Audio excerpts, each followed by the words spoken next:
नमस्कार मित्रांनो, समर्थ क्लासेस या यूट्यूब चॅनलमध्ये आपल्या सर्वांचं स्वागत आहे। या लेक्चरमध्ये आपण एरिया हा टॉपिक डिस्कस करणार आहोत। या अगोदर आपण डिव्हिजन ऑफ पॉलिनॉमियल हा टॉपिकला होता की त्याची पूर्ण प्लेलिस्ट ही डिस्क्रिप्शनमध्ये दिलेली आहे। आता यामध्ये आपण काय डिस्कस करणार आहोत, एरिया। मग एरिया म्हणजे काय, एरियाची डेफिनेशन काय आहे? एरिया म्हणजे space occupy by an object. Area म्हणजे काय? एरिया म्हणजे काय? Space occupy by an object is called area। म्हणजे काय की एका अर्ध्या वस्तूनं ऑक्युपाय केलेला स्पेस त्याला काय म्हणतो आपण? एरिया। सपोज करा हा एक टेबल आहे, हा टेबल आहे, यामध्ये यावरती एक बुक ठेवलेलं आहे। मग यानं या टेबलवरती किती स्पेस ऑक्युपाय केला याला काय म्हणतात आपण? याला काय म्हणत असतो आपण? एरिया। याला काय म्हणत असतो आपण? त्याचा एरिया। किंवा अजून इथं किती जागा, इथं एक डस्टर ठेवलेले, तर या टेबलवरचा किती एरिया त्याने ऑक्युपाय केला याला काय म्हणत असतो आपण? त्याचा एरिया। म्हणजे त्याने किती जागा ऑक्युपाय केली त्याला आपण काय म्हणत असतो? तर एरिया। मग एरियाचे आपण काही 7वीच्या क्लासमध्ये आपण काही त्याचे बेसिक फॉर्म्युले बघितले होते, तर आता ते आपण काही इथं डिस्कस करणार आहोत। पहिले काही फॉर्म्युले, area of quadrilateral. First formula बघितला होता आपण, एरिया ऑफ स्क्वेअर। पहिला कोणता होता? Area of square. जो स्क्वेअर असतो त्याचा एरिया कसा फाइंड करतो आपण? एरिया ऑफ स्क्वेअर बरोबर काय फॉर्म्युला होता? हा स्क्वेअर आहे समजा, ज्याच्या चारी बाजू सारखे असते त्याला आपण स्क्वेअर म्हणतो। तर area of square is equal to काय फॉर्म्युला होता? साइड इंटू साइड म्हणजेच काय? साइड स्क्वेअर, बरोबर आहे, साइड स्क्वेअर। आता समजा हा जो स्क्वेअर आहे याची साइड एक 4 सेंटीमीटर दिली, याची साइड काय दिली? 4 सेंटीमीटर दिली। तर मग याचा एरिया कसा काढणार आपण? एरिया ऑफ स्क्वेअरचा फॉर्म्युला काय? साइड इंटू साइड म्हणजे हा किती आहे? 4 इंटू 4 बरोबर काय? 16। आता याचं युनिट काय आहे? तर स्क्वेअर। याचं युनिट काय आहे? स्क्वेअर। एरियाचं युनिट काय आहे? स्क्वेअर। आणि हा इथं काय दिलेलं आहे आपल्याला? सेंटीमीटर, म्हणजे म्हणून इथं सेंटीमीटर। मग आपला एरिया ऑफ स्क्वेअर हा फॉर्म्युला काय आहे? Side into side. आता हा जो स्क्वेअर आहे याचा एरिया किती आला मग? 16 आणि स्क्वेअर सेंटीमीटर। नंतर नेक्स्ट फॉर्म्युला आहे एरिया ऑफ रेक्टँगलचा। नेक्स्ट फॉर्म्युला बघितला होता आपण, सेकंड फॉर्म्युला कोणता बघितला होता? Area of rectangle. Area of rectangle is equal to काय फॉर्म्युला होता? लेंथ इंटू ब्रेड्थ, लांबी गुणिले रुंदी। एरिया ऑफ रेक्टँगलचा फॉर्म्युला काय होता? लांबी गुणिले रुंदी। हा एक रेक्टँगल पहा, यामध्ये काय समजा आपल्याला इथं लेंथ दिली 8 सेंटीमीटर आणि ब्रेड्थ किती दिली? 4 सेंटीमीटर। तर याचं आपल्याला काय करायचं आहे? एरिया काढायचा। तर कसं काढणार? Area of rectangle is equal to काय? Length into breadth. लेंथ किती आहे? 8 आणि ब्रेड्थ किती आहे? 4 सेंटीमीटर। लेंथ किती आहे? 8 सेंटीमीटर आणि ब्रेड्थ किती आहे? 4 सेंटीमीटर। म्हणजे याचा एरिया काय येईल? 8 चौक 32 स्क्वेअर सेंटीमीटर। मग आपल्याला इथं युनिट काय दिलेलं आहे? सेंटीमीटर, म्हणून आपण इथं स्क्वेअर सेंटीमीटर घेतलं। हा स्क्वेअर महत्वाचा आहे, इथं युनिट काय याचा? स्क्वेअर आणि सेंटीमीटर। आणि जर इथं जर मीटरमध्ये जर दिलेलं असतं तर आपल्याला इथं काय लिहिणं लागलं असतं? Square metre. इथं काय लिहिणं लागलं असतं? Square metre. इथं जर समजा आपल्याला किलोमीटरमध्ये जर दिलं असतं, तर आन्सरमध्ये काय लिहिणं लागलं असतं आपल्याला? Square kilometre. आणि इथं जर मीटरमध्ये असेल तर इथं काय लिहिणं लागलं असतं? मीटरमध्ये, बरोबर आहे। मग आता नेक्स्ट फॉर्म्युला कोणता होता आपल्याला दिलेला? Area of triangle is equal to काय फॉर्म्युला होता? 2-3 फॉर्म्युले बघितले होते। एरिया ऑफ ट्रायंगल, एक ट्रायंगल होता समजा, हा जो एक ट्रायंगल आहे, हा एक ट्रायंगल आहे, याची जर हाईट दिली असेल तर फॉर्म्युला काय दिलेला होता? थर्ड फॉर्म्युला आपल्याला एरिया ऑफ ट्रायंगलचा फॉर्म्युला काय आहे? मग इथं आपल्याला दिलेलं 1/2 into base into height. 1/2 into base into height. समजा आपल्याला इथं बेस दिलेला आहे 18 सेंटीमीटर आणि हाईट दिलेली आहे 6 सेंटीमीटर। मग आता आपण एरिया कसा फाइंड करणार? याचा एरिया कसा फाइंड करणार? 1/2 फॉर्म्युला काय आपला? 1/2 इंटू बेस किती दिलेला आहे? 18 आणि हाईट किती दिलेली आहे 6. 18 गुणिले 6 1/2. 2 1 जा 2 2 3 जा 6 म्हणजे इथं किती राहिले 18 गुणिले 3. 18 1 18 18 2 ते 18 त्रिक 54.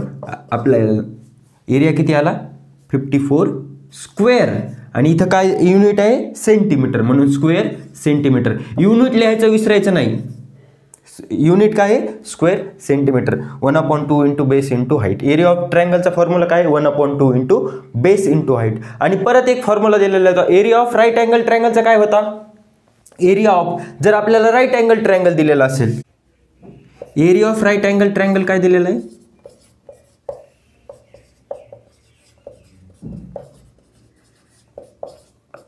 1/2 into product of sides making right angle. products of side making right angle. area of right angle triangle चा फॉर्म्युला काय दिलेला आहे 1/2 into product of sides making right angle triangle. Suppose करा हा एक राईट अँगल ट्रायंगल दिलेला आहे आपल्याला इथं.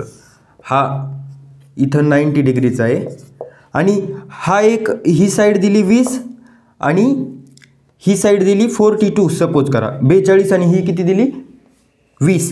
आता यांच्या area of right angle triangle बरोबर काय formula 1/2 into product of sides making right angle triangle. म्हणजे हा जो 90 अँगल ज्या साईडनं तयार केलेला आहे ही एक साईड आणि ही एक साईड ह्या दोघांचा गुणाकार किती येईल 20 आणि ही दुसरी साईड किती आहे 42 बरोबर आहे. मग आता याचा गुणाकार किती येईल 2 1 जा 2 2 1 जा 2 आणि 0 10 इंटू 42 बरोबर किती आला इथं त्यांचं प्रोडक्ट 420 स्क्वेअर सेंटीमीटर. मग area of right angle triangle काय आहे 1/2 into product of sides making right angle triangle. म्हणजे ज्या साईडनं हा जो राईट अँगल ट्रायंगल तयार केला त्या दोन साईडचा गुणाकार आणि 1/2 इंटू ह्या दोघांचा गुणाकार बरोबर आहे. मग 1/2 इंटू ही साईड होती 20 आणि ही साईड होती 42 ह्या दोघांचा गुणाकार किती आला 420 आणि शेवटी युनिट काय आहे स्क्वेअर सेंटीमीटर. युनिट काय शेवटी स्क्वेअर सेंटीमीटर. मग आता आपल्याला नेक्स्ट कन्सेप्ट पाहिजे. मग पॅरलेलोग्राम कशाला म्हणतात a quadrilateral in which a quadrilateral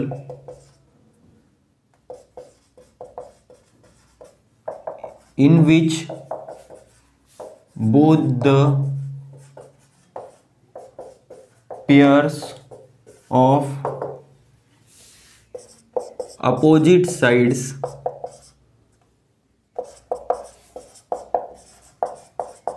are parallel are called parallelogram. Parallelogram म्हणजे काय की असा क्वाड्रिलॅटरल की ज्याच्या अपोजिट साइड्स कशा असतात पॅरलल असतात. मग यालाच मराठीत काय म्हणतात समांतरभुज चौकोन. समांतरभुज चौकोन मराठीत काय म्हणतात त्याला समांतरभुज चौकोन. A quadrilateral in which both the pairs of opposite sides are parallel. म्हणजे काय असा क्वाड्रिलॅटरल की त्याच्या समोरासमोरील बाजू कशा असतात opposite sides are parallel are called parallelogram. म्हणजे असा एक चौकोन की त्याच्या अपोजिट साइड्स कशा असतात पॅरलल. समजा पॅरलल लाईन्स कशा असतात अशा लाईन की त्या एकमेकांना कधी इंटरसेक्ट करत नाही त्याला काय म्हणतो आपण पॅरलल लाईन्स. आणि पॅरलेलोग्रामची डेफिनेशन काय सांगितली की असा क्वाड्रिलॅटरल की त्याच्या अपोजिट साइड्स कशा असतात पॅरलल असतात. सपोज करा ही एक साईड आहे आणि ही एक साईड आहे ह्या कशा येतात पॅरलल येतात आणि ही जे हिची अपोजिट कोणती ही आणि हिची अपोजिट ही इकडची. आता जर सपोज करा मग हा अपोजिट साइड्स इक्वल पण असणार आहेत. कारण काय सपोज करा जर अनइक्वल दाखवले आपण समजा ही अनइक्वल आहे तसं ही मोठी इकडं आणि ही छोटी. आता आपण इथं डेफिनेशनमध्ये काय सांगितलंय अपोजिट साइड्स आर पॅरलल. मग आता जर ह्या दोन लाईन पॅरलल येतात आणि ह्या पण आता आपण पॅरलल काढू. आपण ही एक अशी लाईन काढली आणि ही एक लाईन काढली सपोज करा ही अशी लाईन काढली, आता ह्या कशा येतात अनइक्वल येतात, मग हा पॅरलेलोग्राम राहील का? नाही, म्हणून अपोजिट साइड्स आर कशा असतात? पॅरलल असतात. मग त्या पॅरलल असल्या बरोबरच काय असणार आहे? इक्वल पण असणार. जर अनइक्वल असतील तर मग त्या हाईट कशी असेल? ह्या पॅरलल राहतील का? नाही, म्हणून अपोजिट साइड्स आर पॅरलल आणि त्या इक्वल पण असणार आहेत, म्हणून त्याला काय म्हणत असतो आपण? Quadrilateral in which both the pairs of opposite sides are parallel are called as a parallelogram. आता याची आपण एक एक्झाम्पल बघूया. सपोज करा हे एक्झाम्पल, याला काय म्हणणार? ABCD हा काय एक पॅरलेलोग्राम. अपोजिट साइड्स कशा येतात? याच्या पॅरलल येतात आणि इक्वल पण येतात. आता आपण काय करूया, आपण एरिया फाइंड करायचा. आपल्याला काय करायचं आहे? पॅरलेलोग्रामचा एरियासाठी आपल्याला एक फॉर्म्युला फाइंड करायचा आहे. मग आता इकडे पहा, आपल्याला माहिती आहे हा काय आहे? एक रेक्टँगल. हा काय एक रेक्टँगलचा फॉर्म्युला काय असतो? Length into breadth. मग आता इथे आपण काय करूयात? एक पॅरलेलोग्राम ड्रॉ करूयात. सपोज करा हा एक पॅरलेलोग्राम आहे. हा एक पॅरलेलोग्राम आहे. ABCD हा एक पॅरलेलोग्राम आहे. आपण काय करू? याला आता इथून ब्रेक करू. बरोबर आहे, याला काय केलं आपण? इथून ब्रेक केलं. मग काय करणार? इतका आता याला आपण इथून तोडलं आणि हा असा हा जो पॅरलेलोग्राम आहे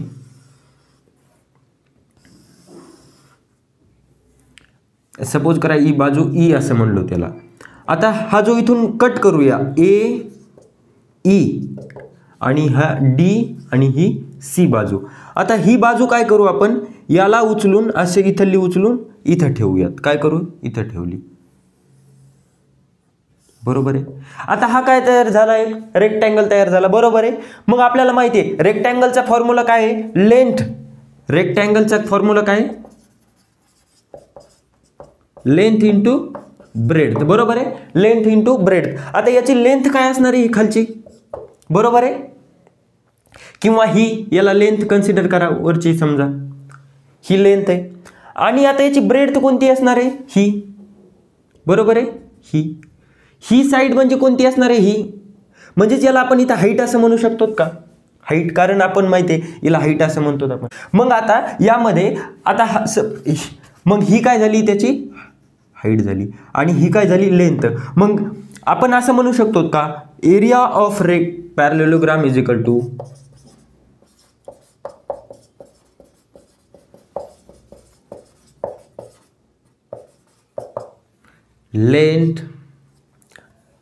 बेस इंटू हाईट.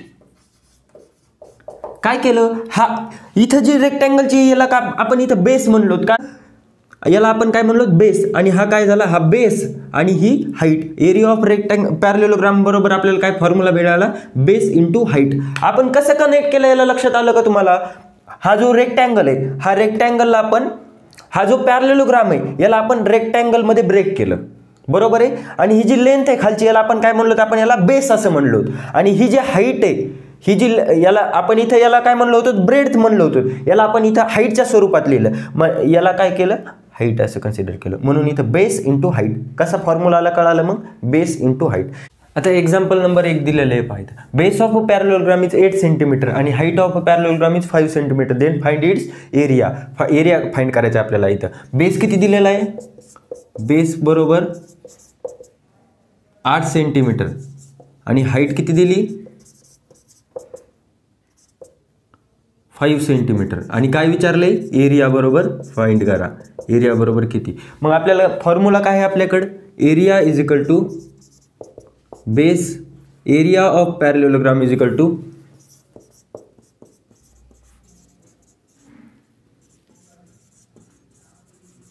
काय होता? Base into height. बेस किती दिलेला आहे? 8 सेंटीमीटर आणि हाईट किती दिली? 5. 8 इंटू 5 8 पंच 40 आणि युनिट काय येईल मग शेवटी? Square centimetre. काय येईल? Square centimetre. मग आपले एरिया किती आला? 40 स्क्वेअर सेंटीमीटर. मग area of parallelogram is equal to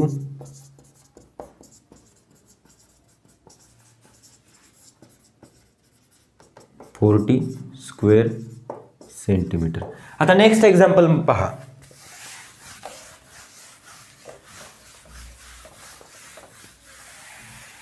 आता या एक्झाम्पल मध्ये पहा, area of parallelogram is 112 square centimetre and base of it is किती दिलाय, base 10 centimetre. Then find its height. इथं काय दिलेलं आहे, एरिया दिलाय आपल्याला. एरिया किती दिलाय 112 स्क्वेअर सेंटीमीटर आणि बेस किती दिलाय 10 सेंटीमीटर. आणि काय विचारलं इथं, हाईट विचारली. एरिया किती दिलाय, एरिया किती दिलाय 112 स्क्वेअर सेंटीमीटर आणि त्याचा बेस किती दिलाय, base is equal to 10 centimetre. आणि काय विचारलं इथं आपल्याला, हाईट. काय विचारलं, हाईट. हाईट बरोबर किती. मग आपल्याकडे फॉर्म्युला काय आहे, area of parallelogram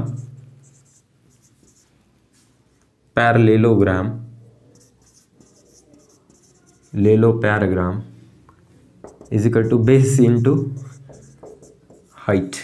base into height. Area किती दिलाय 112 आणि बेस किती दिलाय 10 सेंटीमीटर आणि काय विचारलंय, हाईट. हाईट ही विचारली. मग काय करणार, आपल्याला जे फाइंड करायचे ते राईट हँड साईडला ठेवा, बाकीचे इकडल्या साईडला पाठवा. इकडे गुणाकारात इकडे आल्यानंतर भागाकारात जातील. 112 भागिले 10 बरोबर किती आले, बरोबर हाईट. मग हाईट बरोबर किती आहे, हां किती आलंय 11.2 स्क्वेअर सेंटीमीटर. काय येईल आता इथं, सेंटीमीटर. काय इथं पण स्क्वेअर सेंटीमीटर नाही, कारण इथं काय विचारली, हाईट विचारली. इथं एरिया नाही विचारला, नाही तर लिहिता पण स्क्वेअर सेंटीमीटर. नेक्स्ट लेक्चरमध्ये आपण प्रॅक्टिस सेट 15.1 हा डिस्कस करणार आहोत.